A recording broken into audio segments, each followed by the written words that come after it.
Good morning, ladies and gentlemen. Welcome back to the Shadow and Sun Show, and welcome to a comic review, I guess. I got to right off the bat thank our good friend Coco B. You guys all know Coco.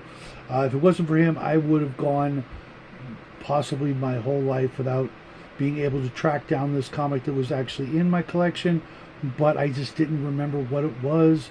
And he was able to actually, from one little bit of information that I had told him about, he was able to find this issue of Charlton Comics #1 Monster Hunters.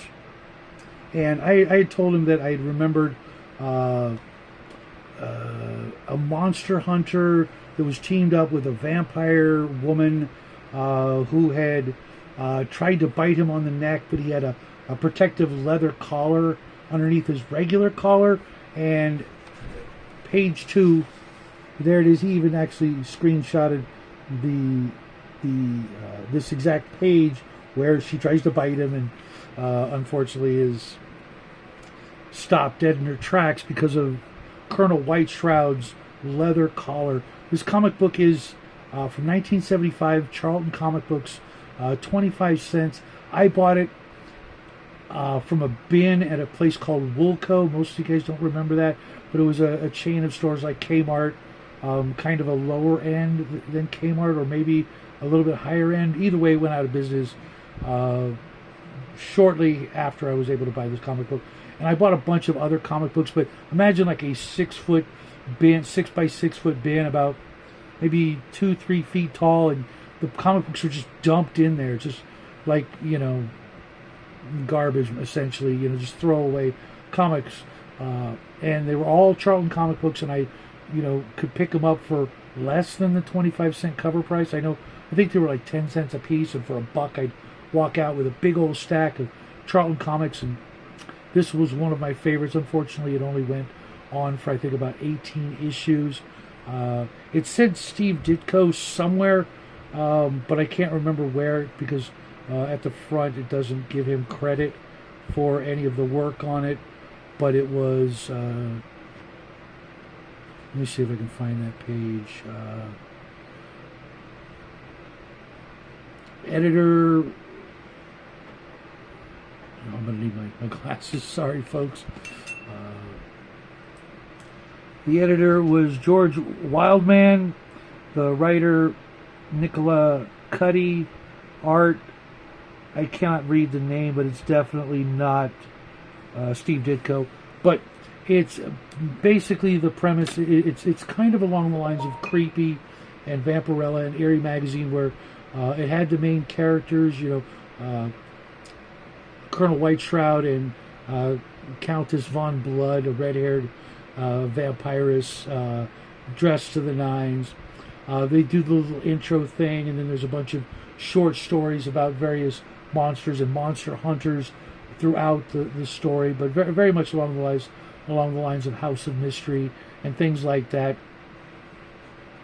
And Colonel Whiteshroud is one of those old-timey monster hunters, like the explorers, the people who went to Egypt, John Carter, and those who discovered the pyramids and things like that. But it was a kind of a big thing in, I want to say, the 20s or maybe the late 1800s, where people would go into foreign lands and explore, as well as the big game safari hunters had that whole sort of theme. And I thought it tied in perfectly with the theme behind the game I just reviewed yesterday, that being Chill from Pacesetter Games, where you belong to this secret organization called SAVES, Société Albe VA Internationale, something like that, I believe, was what the anagram stood for. And the whole spirit of protecting the world from these things that most people don't know about and don't know how to handle. Werewolves, vampires, the Loch Ness Monster is in this one. It's a great cover, actually. Is a little misleading, maybe. No, I guess that's the same woman. It's really hard to tell, but it really is kind of a fun cover with some folks being attacked by the Loch Ness Monster. I think there's a demon in one story, and some other things that I read this, but one was the Loch Ness Monster, one was the demon, one was like a 2-page story, and there were mermaids and what kind of looked like Tritons from D&D. I mean, they really, really do look like Dungeons and Dragons Tritons. But you know, all of the stories have kind of a gotcha ending. You know, like, you know, the hunter becomes the hunted kind of motif, but behind all the stories. And I'm going to actually look through my collection and see if I have any more of these, because with the way it stands, it's given me a couple of actually really good ideas for running a regular chill game.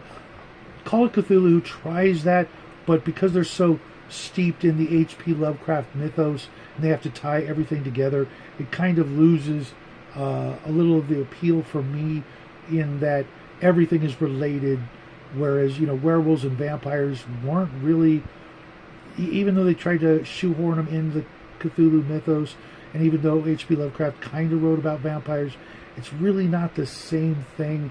They really shouldn't be connected. They should be their own thing. And you've got mummies and ghosts and zombies and ghouls and all these fantastical creatures from various forms of folklore that don't need to be tied to H.P. Lovecraft's Cthulhu mythos. They can stand on their own, and they can be their own thing, and would be great to be, you know, independent adventures, you know, side quests away from a Call of Cthulhu game, you know, a vampire here, a werewolf there, while all, you know, kind of leading up to the big, you know, big boss fight at the end with whatever, you know, Cthulhu monster you're dealing with. But in chill, you don't have to have that gigantic overarching storyline. You can have independent adventures where, you know, monster hunters come and, you know, show up for this particular safari or expedition or exorcism or cleansing of a house or something like that.